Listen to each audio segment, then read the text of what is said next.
Dua contoh itu cerminan praktik duifungsi TNI. Walaupun namanya bukan duifungsi ABRI, tapi kalau esensinya membawa senjata ke ruang sipil itu sama saja, dan itu yang paling berbahaya. Apakah rancangan undang-undang tentang perubahan atas Undang-Undang Nomor 34 Tahun 2004 tentang Tentara Nasional Indonesia dapat disetujui untuk disahkan menjadi undang-undang?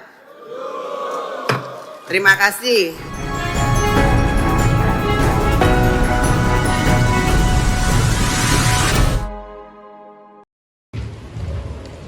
Perluasan jabatan sipil dalam RUU TNI itu diantaranya adalah dengan menempatkan militer aktif di Kejaksaan Agung hingga Kementerian Kelautan dan Perikanan.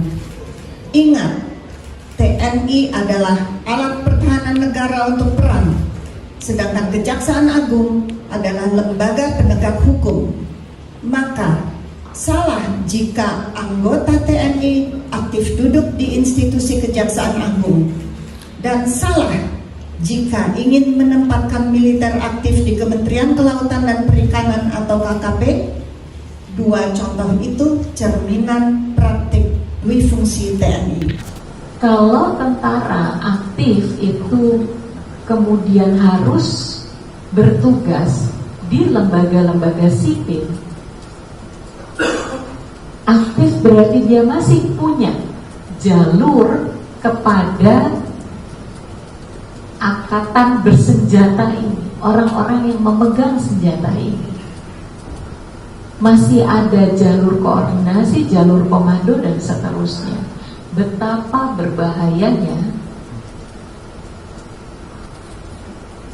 ketika nanti rakyat tidak berkehendak yang sama dengan penguasa. Jaringan Gus Durian yang saya adalah mboknya ini, kami banyak sekali mendampingi warga masyarakat yang terdampak langsung proyek strategis nasional. Dengan siapa mereka berhadapan? Dengan yang memegang senjata. Ini dalam kondisi mereka tidak punya wewenang.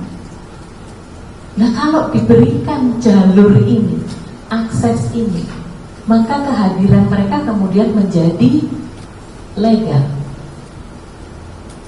Inilah yang membuat kami tentu saja berpandangan bahwa RUU TNI, revisi RUU TNI harus justru digunakan untuk memperkuat profesionalitas, bukan untuk mengembalikan peran-peran tersebut. Walaupun namanya bukan duifungsi ABRI, tapi kalau esensinya membawa senjata ke ruang sipil itu sama saja. Dan inilah yang ingin kita ingatkan. Jangan sampai kita kembali justru mengulang kesalahan yang sama. Dulu 32 tahun kita harus berjuang untuk mewujudkan supremasi sipil dan supremasi hukum, bukan supremasi senjata. Jangan sampai kita kemudian justru menegasikan pengalaman 32 tahun itu dan memberikan ruang.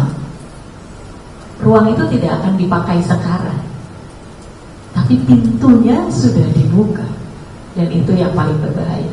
Kami meminta persetujuan fraksi-fraksi terhadap rancangan undang-undang tentang perubahan atas Undang-Undang Nomor 34 Tahun 2004 tentang Tentara Nasional Indonesia. Apakah dapat disetujui untuk disahkan menjadi undang-undang? Terima kasih. Sidang Dewan yang terhormat, berikutnya kami menanyakan sekali lagi kepada seluruh anggota, apakah rancangan undang-undang tentang perubahan atas Undang-Undang Nomor 34 Tahun 2004 tentang Tentara Nasional Indonesia dapat disetujui untuk disahkan menjadi undang-undang? Terima kasih.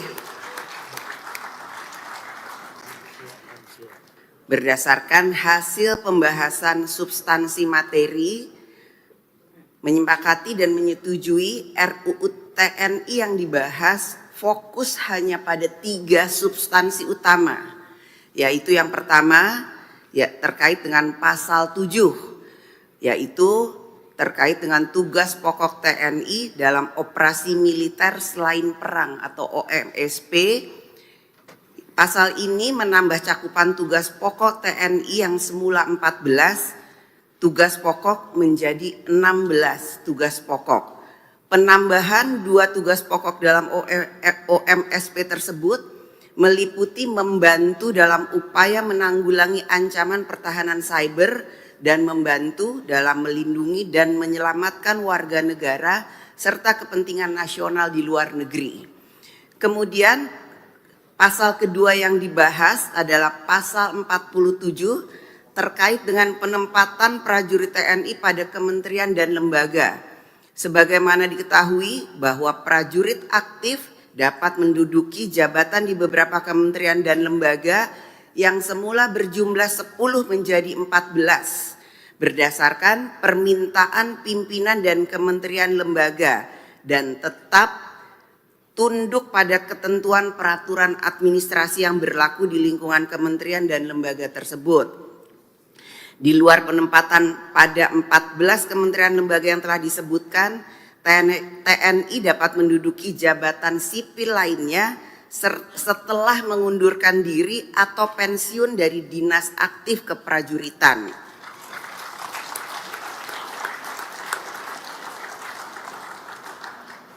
Pasal ketiga yang kemudian menjadi fokus pembahasan adalah mengenai penambahan masa dinas keprajuritan. Tadi disampaikan oleh Ketua Komisi 1, ini adalah masalah keadilan.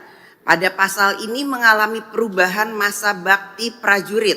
Masa dinas yang semula diatur sampai usia paling tinggi 58 tahun bagi perwira dan 53 tahun bagi bintara dan tantama mengalami penambahan sesuai dengan jenjang kepangkatan. Karenanya kami bersama pemerintah menegaskan bahwa perubahan Undang-Undang Nomor 34 Tahun 2004 tentang Tentara Nasional Indonesia tetap berlandaskan pada nilai dan prinsip demokrasi, supremasi sipil, hak asasi manusia, serta memenuhi ketentuan hukum nasional dan hukum internasional yang telah disahkan.